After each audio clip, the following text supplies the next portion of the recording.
आप देख रहे हैं ब्लू टाइगर न्यूज चैनल। हमेशा देखिए आपका हमसफर, आपका साथी ब्लू टाइगर न्यूज चैनल। दोस्तों, सप्रेम जय भीम। मैं हूं एडवोकेट सुधीर एच तायडे, संचालक तथा मुख्य संपादक blue tiger news channel, Amravati, Maharashtra. Blue tiger news channel के कार्यक्रमों को नियमित रूप से देखने वाले भारत के तमाम दर्शकों का तथा ब्लू टाइगर न्यूज चैनल के कार्यक्रमों को नियमित रूप से सुनने वाले भारत के तमाम श्रोताओं का हम एडवोकेट सुधीर एच तायडे हार्दिक स्वागत करते हैं। दोस्तों, कविता हमारी इस सेगमेंट में हम अपनी खुद की लिखी हुई हिंदी कविता आपके सामने प्रस्तुत करने जा रहे हैं। दोस्तों, हम अपनी खुद की हिंदी कविता प्रस्तुत करने से पहले हम अपने साहित्य सफ़र का जिक्र आपसे करना चाहते हैं। मेरा साहित्य सफ़र, मैं फूल पत्तों पे, पेड़ पौधों पे, तितलियों पे और पंछियों पे, हरियाली और घास पे कविताएं नहीं लिखता हूँ। अन्याय के खिलाफ बगावत करना और अत्याचार के खिलाफ खिलाफत करना, यही मेरा धर्म है, यही मेरा मज़हब है और यही मेरी पहचान है। मैं भूख, गरीबी, बेरोजगारी, अन्याय, अत्याचार, जुर्म, भ्रष्ट सियासत और भ्रष्ट व्यवस्था, इन गंभीर विषयों पर, इन गंभीर मामलों पर, इन गंभीर मसलों पे ही हमेशा कविताएं लिखता हूँ। इसलिए प्रस्तावित साहित्यकार और मान्यता प्राप्त तथा शासकीय पुरस्कार प्राप्त कवि, शायर हमें शायर या कवि मानते नहीं हैं। ये उनकी सोच है, ये उनका अपना अधिकार है। लेकिन दिन भर धूप में कड़ी मेहनत करने वाला, बदन से पसीना बहाने वाला, पीड़ा और दर्द सहने वाला, तकलीफें भुगतने वाला, रोज रात को सड़क के किनारे खुले आसमां के नीचे भूखा सोने वाला आम आदमी मेरी कविता सुनने के बाद बड़ा खुश होता है।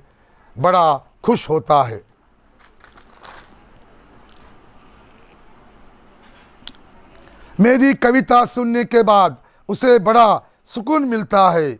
कविता लिखने से मुझे भी बहुत आनंद मिलता है। मुझे भी नहीं पता कि मैं शायर हूँ या मैं शायर नहीं हूँ।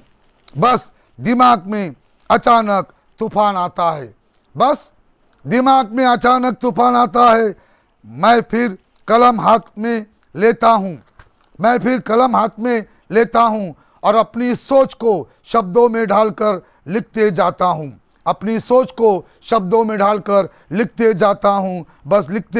हूँ और फिर एक क्रांतिकारी कविता का जन्म होता है। मैं साहित्य का छात्र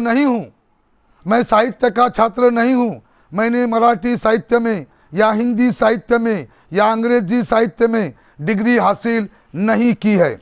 मूलतः मैं साइंस का छात्र रहा हूँ। बाद में कानून की पढ़ाई करके मैंने बड़ी मेहनत से कानून की डिग्री हासिल की है।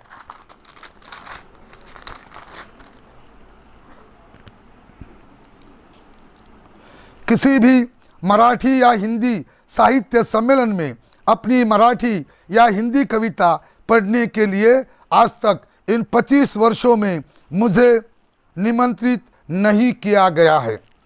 किसी भी राष्ट्रीय स्तर के मुशायरे में मैं आज तक शरीक नहीं हुआ हूँ।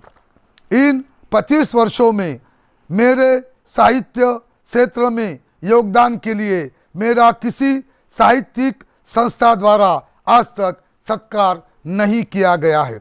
इन 25 वर्षों में मैंने कुल 5000 कविताएं लिखी है।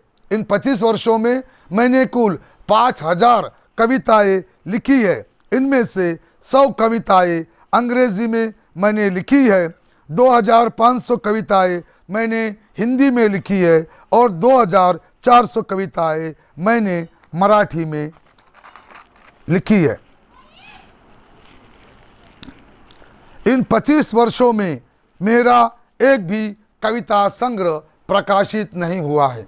इन 25 वर्षों में मेरा एक भी कविता संग्रह प्रकाशित नहीं हुआ है और इन 25 वर्षों में एक भी प्रकाशक मेरी हिंदी कविताएं या मराठी कविताएं प्रकाशित करने मुझ तक नहीं पहुंचा है। ये है मेरा साहित्य सफर। तो दोस्तों,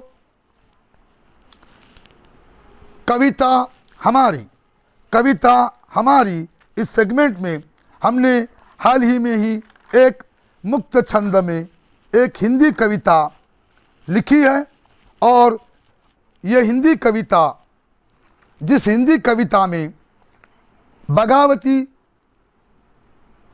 सूर है, गुस्सा है और व्यवस्था के प्रति नफरत है, चीड़ है, उसको हमने शब्दों में बयान करने की, शब्दों का लिबास पहनकर उसे कविता के रूप में प्रस्तुत करने की कोशिश की है और यह कविता आपके सामने प्रस्तुत करने का हम प्रयास कर रहे हैं। हमारे इस हिंदी कविता का शीर्षक है लेकिन मैं किसी का थूक कभी नहीं चाटूंगा। लेकिन मैं किसी का थूक कभी नहीं चाटूंगा। तूने अनेक लाचार इंसानों के गले में सोने की जंजीरें डाल के रखी है। तूने अनेक लाचार इंसानों के गले में सोने की जंजीरें डाल कर रखी है। उन्हें तूने अपना मानसिक और शारीरिक गुलाम बना कर रखा है। उनके दिमाग को तूने अफाइज बना कर रखा है। तूने उनकी सोचने की ताकत नष्ट करके रखी है। उन्हें तूने अपने पालतू कुत्ते बनाकर रखा है। उन्हें तूने अपने पालतू कुत्ते बनाकर रखा है। तू कहे तो वो भौंकते हैं, तू कहे तो वो भौंकते हैं, तू कहे तो वो काटते हैं। तू उन्हें खाना देता है तो वो तेरे आगे अपनी दुम हिलाते हैं। तू उन्हें खाना देता है तो वे तेरे आगे अपनी दुम हिलाते हैं। कभी कभी तो उन्हें तू अपनी थूक चाटने को कहता है। कभी कभी तो तू उन्हें अपनी थूक चाटने को कहता है तो तेरी थूक भी चाटते हैं वो। तो तेरी थूक भी चाटते हैं वो तेरे हर आदेश का पालन करते हैं। शायद उनके खून में कुछ मिलावट जरूर है, शायद उनके खून में मिलावट जरूर है। गुलाम का खून जरूर है उनके बदन में, गुलाम का खून जरूर है उनके बदन में। इसलिए सोने की जंजीर के मोह से और स्वादिष्ट खाने की लालच से उन्होंने अपनी आज़ादी त्याग कर, अपना आत्मसम्मान गिरवी रखकर तेरी गुलामी कबूल कर ली है, तेरी गुलामी कबूल कर ली है। देख तू मेरा पीछा करना छोड़ दे, देख तू मेरा पीछा करना छोड़ दे। 10 जन्म में भी तू मुझे अपना मानसिक और शारीरिक गुलाम नहीं बना पाएगा। 10 जन्म में भी तू मुझे अपना मानसिक और शारीरिक गुलाम नहीं बना पाएगा। अपनी आज़ादी बेचकर और अपना आत्मसम्मान गिरवी रखकर बेशुमार दौलत हासिल करने वालों में से मैं नहीं हूँ। अपनी आज़ादी बेचकर और अपना आत्मसम्मान गिरवी रखकर बेशुमार दौलत हासिल करने वालों में से मैं नहीं हूँ।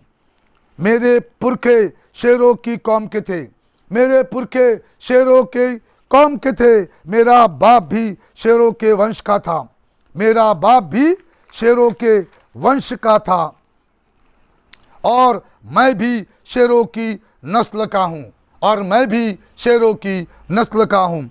मुझे अपनी आज़ादी मेरे जान से भी प्यारी है, मुझे अपनी आज़ादी मेरे जान से भी प्यारी है। मौल्यवान हीरे से भी मुझे मेरा आत्मसम्मान ज़्यादा प्यारा है। मौल्यवान हीरे से भी मुझे मेरा आत्मसम्मान ज़्यादा प्यारा है। मैं अपनी आज़ादी और मैं अपना आत्मसम्मान किसी के पास कभी गिरवी नहीं रख सकता। मैं अपनी आज़ादी और आत्मसम्मान बड़ी सी बड़ी कीमत मिलने पर भी बेच नहीं सकता।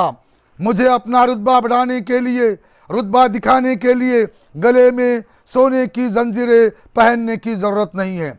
मुझे अपना रुतबा बढ़ाने के लिए, रुतबा दिखाने के लिए गले में सोने की जंजीरें पहनने की ज़रूरत नहीं है।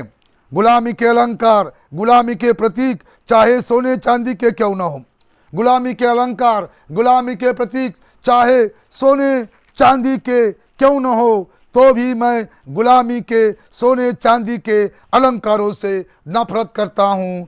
मैं गुलामी के सोने चांदी के अलंकारों से नफरत करता हूँ।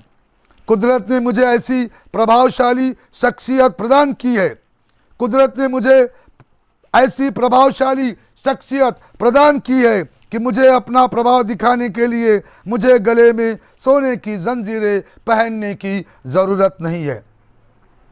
मैं अपने निजी स्वार्थ के लिए मैं किसी की थूक कभी नहीं चाटूंगा। मैं अपने निजी स्वार्थ के लिए किसी का थूक कभी नहीं चाटूंगा। मैं अपनी आज़ादी और अपना आत्मसम्मान कभी नहीं बेचूंगा। मैं अपनी आज़ादी और मैं अपना आत्मसम्मान कभी नहीं बेचूंगा। मैं शेर हूँ, अब तक बेखौफ शेर की तरह ही जिया हूँ। मैं शेर हूँ और अब तक बेखौफ शेर की तरह ही जिया हूँ और आगे भी शेर की तरह ही बेफिक्र और बेखौफ जीऊँगा और आगे भी शेर की तरह ही बेफिक्र और बेखौफ शान से जीऊँगा। मैं मरते दम तक शारीरिक गुलामी से, मानसिक गुलामी से, आर्थिक गुलामी से हमेशा आज़ाद रहूँगा। मैं मरते दम तक शारीरिक गुलामी से, मानसिक गुलामी से, आर्थिक गुलामी से हमेशा आज़ाद रहूँगा। मैं एक शेर की तरह ही शान से ही मरूँगा। मैं एक शेर की तरह ही शान से ही मरूँगा कि मुझे अपने बहादुर मौत पे, कि मुझे अपने बहादुर मौत पे और मेरे पुरखों को और मेरे वारिसों को भी मेरे मरने पर भी बड़ा गर्व होगा और मेरे पुरखों को और मेरे वारिसों को भी मेरे मरने पर भी बड़ा गर्व होगा। मेरे मरने के बाद भी मैं अपनी आज़ादी, मेरे मरने के बाद भी मैं अपनी आज़ादी और मेरा आत्मसम्मान यहाँ ही छोड़ कर जाऊँगा ताकि मेरी आने वाली नस्लें भी यहाँ हमेशा अपना सिर ऊंचा करके और अपना सीना तान कर सम्मान से जिए। मैं मरने के बाद भी मैं मेरी आज़ादी और मैं मेरा आत्मसम्मान यहाँ छोड़कर जाऊँगा ताकि मेरी आने वाली नस्लें भी यहाँ हमेशा अपना सिर ऊंचा करके और अपना सीना तान कर सम्मान से जिए और अपना सीना तान कर सम्मान से जिए और अपना सीना तान कर सम्मान से जिए। तो दोस्तों, ये थी हमारी अपनी हिंदी कविता जिसने हमने अपने आज़ादी को, अपने आत्मसम्मान को बहुत ज़्यादा महत्व दिया है और आत्मसम्मान हमें बहुत मौल्यवान है। आज़ादी हमें अपने जान से प्यारी है और शब्दों में पिरोकर हमने इस कविता को, आज कविता हमारी इस सेगमेंट में, इस हमारी हिंदी कविता को आपके सामने प्रस्तुत किया है। दोस्तों, यह हमारी अपनी हिंदी कविता आपको कैसे लगी? आप अपनी प्रतिक्रिया हमारे इंस्टाग्राम अकाउंट पे, हमारे ट्विटर अकाउंट पे, हमारे फेसबुक अकाउंट पे, हमारे व्हाट्सएप पे या हमारे मोबाइल फ़ोन पर मैसेज करके या हमारे मोबाइल फ़ोन पे हमें संपर्क करके अपनी प्रतिक्रिया हमें ज़रूर भेज सकते हैं। आप सभी के प्रतिक्रियाओं का हमें बड़ा बेसब्री से इंतज़ार है। दोस्तों, आने वाले सेगमेंट में, आने वाले एपिसोड में कविता हमारी इस सेगमेंट में हम अपनी एक नई कविता के साथ फिर रूबरू होंगे। अब हमें एडवोकेट सुधीर एच तायड़े को इजाजत दीजिए। जय शिवराय, जय भीमराय, जय महाराष्ट्र, जय हिंद, जय संविधान। धन्यवाद। जली को आग कहते हैं, बुझी को राख कहते हैं। जिस राख से बारूद बनता है उसे ब्लू टाइगर चैनल कहते हैं।